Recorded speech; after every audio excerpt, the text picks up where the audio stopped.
lo que hemos analizado es que hay varias vertientes de los que llegan a cometer faltas precisamente con policías o que están metidos en problemas con policías. De respeto por las normas. Al contrario, tiene también desarrollado el estar infringiendo las normas y lo puede hacer muchas veces de privados de la libertad que tienen cierto reconocimiento dentro de su medio delictivo, pues ellos simplemente ejercen la coerción. Llegan allá al patio los famosos, en Colombia le dicen, hace tiempo pues los famosos caciques se fue moldeando ya.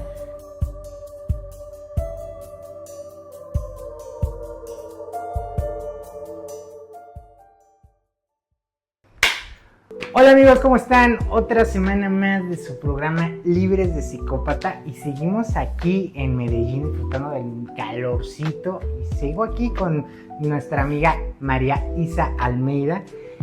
Vamos a la cárcel, vámonos a la cárcel.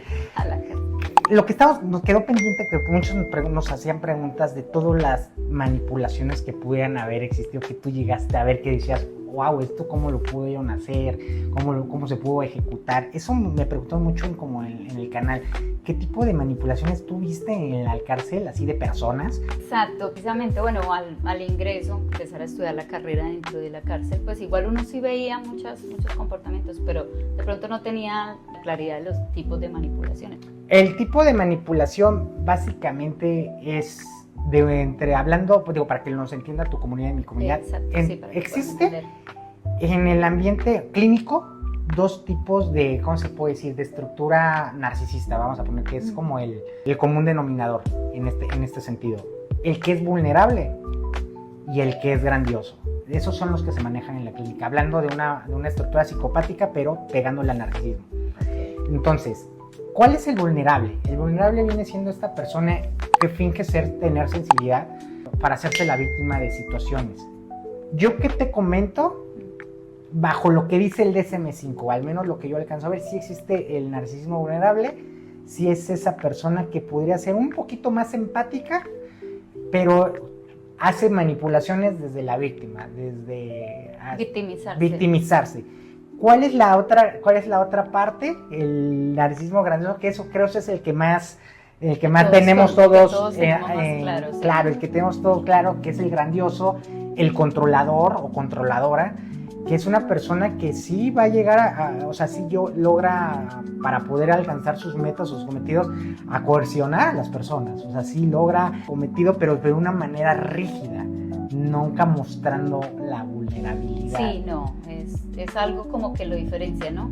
Que no va a mostrar su vulnerabilidad. No va a tener empatía Al contrario, necesita mostrarse con mucho poder, con mucho, el ego pues muy elevado y que puedan seguir alimentándole ese ego y esa grandiosidad. Ahora, en la clínica lo que hemos analizado es que hay varias vertientes de los que llegan a cometer faltas precisamente con policías o que están metidos en problemas con policías o que recaen mucho tiempo a prisión. No son los narcisistas como todo el mundo cree. En realidad son personas que tienen como el esquema sociópata. La sociopatía ya es un término que ya quedó en la psicopatía clásica, viene desde las primeras bases de cuando se empezó a estudiar el tema de la psicopatía. Ya no se toca el tema de la sociopatía como tal, como concepto, pero viene en su lugar en el DSM-5 a ser el trastorno antisocial de la conducta. Es como lo equivalente, es como lo actualizado en el DSM-5, pero prácticamente era sociopatía como lo conocíamos en las películas o como lo conocían en el pasado. Es la sociopatía. Esos son los que están cae a prisión. Sí, no quiere decir que no sean narcisistas. Acuérdense de una cosa bien importante. Un narcisista no siempre puede ser psicópata. Pero un psicópata, un sociópata, un trastorno antisocial sí puede ser narcisista. Eso siempre recuérdenlo. Entonces, ¿qué quiere decir la clínica en este sentido? Que hay personas que sí están cae, pero muchas veces no son los narcisistas. Porque a ellos les interesa el tema social. A ellos sí les interesa el no, ¿qué van a pensar de mí? ¿Sabes? Por eso no se atreven a delinquir, no se atreven a robar. No quiere decir que no lo hagan. Significa que por lo regular sí les interesa el medio, o sea, lo que digan de ellos les afecta. Sí, para ellos es importante lo que estamos hablando, alimentar ese ego y qué pueden pensar. Entonces, Pero sí, ese trastorno antisocial sí se ve demasiado en las cárceles, porque es prácticamente ese trastorno que no tiene esa capacidad de respeto por las normas. Al contrario, tiene también desarrollado el estar infringiendo las normas y lo puede hacer muchas veces. Y por ejemplo en las cárceles se ve lo que comentaba antes de los privados de la libertad que son reincidentes, que ya es jocoso, pero es real. En diferentes cárceles que estábamos, había unos que ya los veía uno, salían en libertad 2 semanas y a las 2 semanas ya estaban otra vez y otra vez. O sea, entraban y salían. Tenían membresía. Los mismos, ya. Ellos sí, y llegan con su felicidad como si se vinieran a pasar vacaciones. Pero la realidad es que realmente eso es lo que les gusta, entrar y salir. Y a ellos sí les hace, sí les reconoce mucho dentro de su medio delictivo, pues el tener tantas entradas a la cárcel, ¿no? Es como una manera de como reconocimiento. una manera de reconocimiento también, ¿no? De decir, ay, no, pero él tiene... Asalté cierta tienda, sí, maté a tal persona. Yo he entrado 20 veces a la cárcel, entonces eso le da como... Y precisamente ese tipo de recorrido dentro de las cárceles les da también como ese poder de manipulación, ¿cierto? Pero ya una manipulación, lo que tú estabas hablando, ya una manipulación de control, ¿sí? De querer controlar, de ser la coerción, porque allá sí en las cárceles se ve qué pasa, te pasa del concepto de manipulación, que es yo busco mi fin, miro cómo lo hago. Platícanos unos ejemplos. Yo miro cómo, exacto, yo quiero conseguir un fin, miro cómo lo hago, lo puedo hacer de una manera muy sutil, como lo puedo hacer de una manera coercitiva.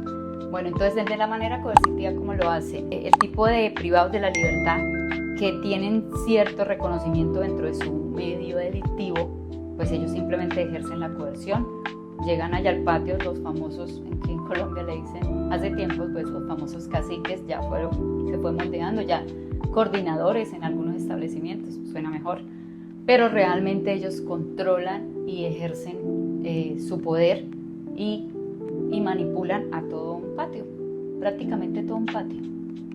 Ese es como un tipo de manipulación con coerción que se ve. Otro tipo de manipulación que es con un fin muy especial, que lo tienen muchos privados de la libertad, yo creo que a nivel de todos los países, es con el fin de conseguir una fuga. Entonces, ¿qué casos estoy pensando aquí? Recuerdo varios internos que durante la semana preparaba la manipulación. Entonces empezaba a enfermar, que le dolía el estómago, que estaba mal, que no se sentía bien, tocaba llevarlo a sanidad, hasta que llega un punto en que busca el día. Ustedes tienen el derecho de llevarlo al médico, ¿verdad? Sí, o sea, claro, no pueden, claro, que se muera, no pueden dejar. No, o sea, nosotros velamos por la seguridad, por la salud, por la integridad de los privados de la libertad, exacto. En el día, en las cárceles de Colombia, pues está el área de sanidad, están sus profesionales. Hay ciertos establecimientos que el profesional ya se va después de las 5 de la tarde, no hay más, o sea, no hay personal médico. Y eso lo saben ellos, y eso lo utilizan para manejar su manipulación. Entonces, se enferman después de las 5 de la tarde, tipo 8 de la noche, y bueno, eso fue un caso, ha sido casos reales. Piden ser llevados al médico, que tienen un dolor que prácticamente no pueden, se van a morir, entonces sí o sí, pues hay que velar por la vida de ellos, pues se sacan para el hospital, ¿cierto? Pero el fin de ellos es, estando en el hospital, mirar cómo se pueden fugar del hospital, porque es más fácil fugarse del hospital, y nos ha sucedido en Colombia muchos casos en los que se han fugado del hospital. Sí, porque me imagino que ahí nada más va un vigilante o alguien. Sí, que es un cuidando. solo vigilante, y hay momentos en que ellos pues cierto, buscan la manera, y la verdad es esa, o sea, no hay tanto personal a veces para colocar, entonces se va un solo dragoneante y bueno, en cualquier segundo ellos miran, pero es tanto el poder de manipulación, siguiendo con la manipulación, que llegan al hospital y consiguen manipular la enfermera, manipular el médico. ¿Cómo manipulan la enfermera ahí? Ellos no pueden tener celulares ni comunicarse con nadie. Cuando uno, o sea, en descuido, ya la enfermera le prestó el celular, ya la enfermera hizo llamadas por él, o sea, ya ella lo vio tan pobrecito. Entonces lo que tú acabas de explicar, el manipulador desde siendo víctima, victimizándose, ese es el ejemplo que que Sí, porque recuerdo me más imagino que fuerte. ahí no llega y la amedrenta y eso, No, o sea, ahí es él desde, es me el duele. pobrecito, tiene dolor, necesita avisarle también pues la familia sufriendo, mejor dicho, o sea, todo un show y son muy buenos, son muy histriónicos. Entonces esto termina manipulando y termina sin darse cuenta la enfermera colaborando prácticamente en la fuga. Porque de pronto en la llamada, en el teléfono que le prestó, él organizó, cuadró, dijo todo, avisó que ya estaba, sí. Entonces, y así pues se han presentado varias fugas, realmente. Y es que imagínate, es un tema totalmente de una persona antisocial, o sea, que está como midiendo, está como evaluando, o sea, sí trae psicopatía, o sea, sí, para nada considero que sea un narcisista como tal, como el del común denominador, no. Si es una persona psicopática que tiene que tener una estrategia y estar nada más dándole vueltas para cómo llevar su cometido. Aparte hay algo bien chistoso que te quería comentar. En el tema del trastorno antisocial, que viene siendo lo que viene siendo la sociopatía que les platico, que seguramente es lo que más hay en las cárceles, por lo que la clínica te dice, es que ellos sí tienen, al menos dentro de algún margen de posibilidades de mejora con terapias. O sea, en cierta edad, si ellos los descubren en una edad oportuna antes de la primera edad adulta, ellos sí se ha visto estadísticamente que pueden llegar a tener un cambio comportamental si se atiende adecuadamente. Caso distinto a los narcisistas o psicópatas, eso ya no sé, no hay revés, porque para empezar ni siquiera se dan cuenta y ni siquiera se quieren dar cuenta y ni nada. Pero en un tema de una persona antisocial, si se le llega a observar o a identificar en una edad temprana y se puede dar ese acompañamiento terapéutico, hay mejoras, sí hay mejoras para ese tipo de personas, para las personas antisociales. Sí, yo creo que sí, y lo que tú dices es verdad, en los jóvenes. Bueno, ahora recordando, en las cárceles de Colombia, en algunas empezó un proyecto muy bonito que se llaman las comunidades terapéuticas. Dentro de la cárcel hay un espacio donde se trabaja terapéuticamente la prevención del consumo de sustancias psicoactivas, pero se hace más que todo con los privados de la libertad que son muy jóvenes. Y lo vi en muchos que se sometieron a ese proceso de selección, de aceptar que, bueno, tenían además de su conducta antisocial, pues tenían también su problema de consumo de sustancias, y estar en el programa, recibir todo el tratamiento, porque es un tratamiento exigente, ellos se aíslan, luego se pasan a los patios a ver si son capaces de superar esa barrera en medio de toda la tentación de consumir y poder, ¿cierto?, no consumir. En ellos sí se ve ese cambio, termina la comunidad influyendo no solo en la prevención del consumo de sustancias psicoactivas, sino en la prevención de no estar infringiendo la ley y salir ya con otra mentalidad y ver que pueden ser otros y descubrir, porque yo lo vi en Bellavista, que fue una de las comunidades en las que estuve trabajando cuando era dragoneante y la que formamos una doctora muy especial. Ese fue el espacio, lo vi en algunos que sí salían y se daban cuenta que tenían hasta herramientas, o sea, tenían talentos, unos en manualidades, en varias cosas, o sea, descubrían eso y de verdad interiorizaban y querían formar y hacer otra vida afuera, no seguir delinquiendo, o sea, realmente en algunos sí. Pero yo decía, o sea, si en Colombia realmente los centros penitenciarios, todos, se manejaran de esa manera, bueno, se necesitarían muchas cosas, pero donde se manejaran los patios así, no el patio normal donde están todos ahí, pues ellos ahí en medio de delinquir, del consumo, de muchas cosas, no hay control, sino de que estuvieran completamente vigilados terapéuticamente, con tratamiento terapéutico, trabajados integralmente, sí se podrían sacar más resultados. Sí, habría más beneficios. Y eso que comentas del tema de la manipulación es bien interesante. Puedes influir en la gente y eso no es manipulación. Por ejemplo, en las familias, un padre, ¿no?, que quiere que su hijo haga ejercicio o infunde a que vaya al club a jugar fútbol o fútbol americano, que vaya a la natación. Eso es influenciar a las personas. Puedes orillarlo, sí, de alguna manera puede ser manipulativo, se puede decir, pero es influenciado. A diferencia de una manipulación podría ser, yo quiero como extensión de algo que yo tenga atorado, una idealización o algo, y yo quiero que mi hijo, por ejemplo, actúe, no sé, que sea ingeniero.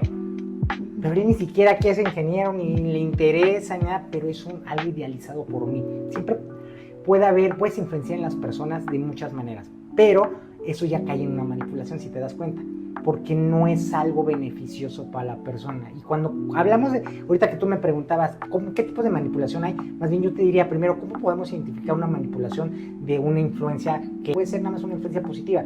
Y cómo diferenciar, que eso sería de pronto otro tema para luego ampliarles, pero de que puedan diferenciar entre una persuasión. Totalmente, ese es tema de otro podcast. Ese es de otro podcast. Ese es de otro podcast. Porque que puedan diferenciar, bueno, me estás persuadiendo, me está manipulando, me está influenciando. Totalmente. Que pueda uno identificar dentro, bueno, esos otros temas que... Pero tengo otra pregunta. Sí. Ya hablando de esa manipulación que manejan los narcisistas. ¿Puede un narcisista tener empatía en su familia, tener empatía con los amigos, pero no tenerla con su pareja? Sí. Puede que la familia no le esté otorgando lo que es el suministro que necesita para eso con lo que se regula el narcisista. Entonces, puede estarlo teniendo de su pareja. O supongamos que no tiene pareja. Supongamos que en el trabajo está hostigando a alguien. Supongamos que es el jefe o es un empleado, pero está drenando a otra persona.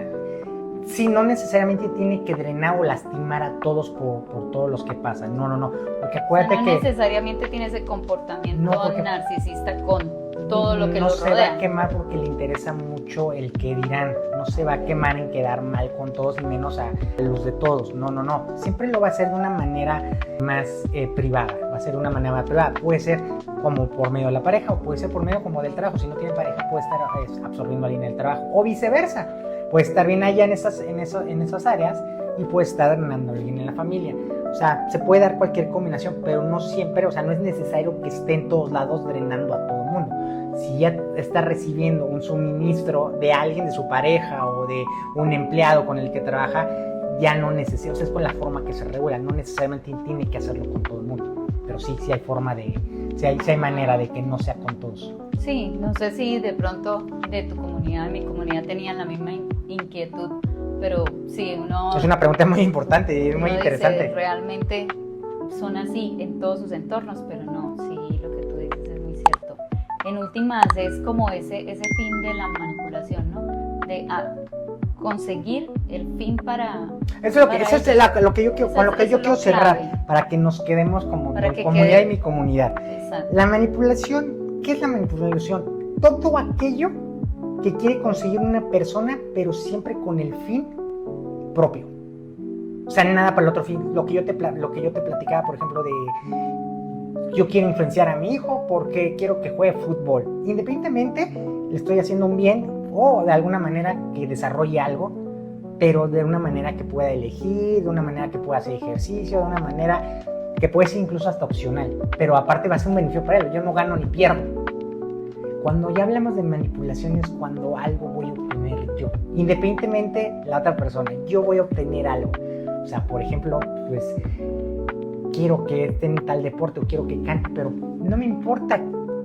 Yo lo que quiero es tener los beneficios, cobrar dinero de ahí, ¿no? Por ejemplo. O sea, quiero hacerlo artista, un ejemplo que casi no se da allá en México o en varios lugares que quieren hacer los familiares a su hijo cantante famoso, pero no es tanto de que lo quieran, de que le interese o que le descubran un talento. Son algo idealizado, algo estratégico y algo macabro que a veces quieren cortarle como todo el ritmo de vida a un infante de todo su desarrollo y que quiera desenvolverse lo que quiera, pero no es el fin ese. El fin es que quiere tener una ventaja de eso. Eso es una manipulación, por ejemplo. Exactamente, sí. O sea que, en conclusión, la persona que te va a manipular siempre va a lograr un fin, o sea, se va a beneficiar. Totalmente. Se va a beneficiar. Por eso es prácticamente que puede uno como distinguir esa manipulación. Ya sea sexo, distinguirla dinero. A lo que yo hablaba de coerción. Que la coerción ya no lo va a disimular, sino que te va a obligar. No necesita manipularte, te obliga. Ese te obliga, hagas, ese te controla. Prácticamente te controla y te obliga a que hagas. Y la influencia. Lo que él necesita que le beneficie. Y la influencia es poder orillar a alguien, pero no necesariamente es una ventaja para ti. O sea, es una ventaja para el individuo. Ah, sí, exacto. O sea, yo puedo hacer que, por ejemplo, si tú tienes un tema de que tienes depresión, pues igual todos los días voy a ver la manera de mandarte una frase, de decirte, oye, voy a pasar por ti para ir a hacer ejercicio. Entonces, te voy a ir orillando, quizás sea un poco influyente en eso, pero igual en algún momento te vas a levantar y vas a ir conmigo a hacer ejercicio. Sí, pero te das Pero es la algo para ti. posibilidad de que también... Pero es algo para ti, no es algo que yo gane, ni no gano ni pierdo. Eso es influencia de las personas. Bien, interesante. Es interesante, pero para el próximo Sí, podemos abarcar ya el tema de la coerción y todo ese tema para Sí, también abordarlo desde, claro que sí. desde el Sí, tema yo sé que es prisión. un tema interesante porque entre la percepción, la manipulación, la coerción, la influencia social, lo vivimos diariamente.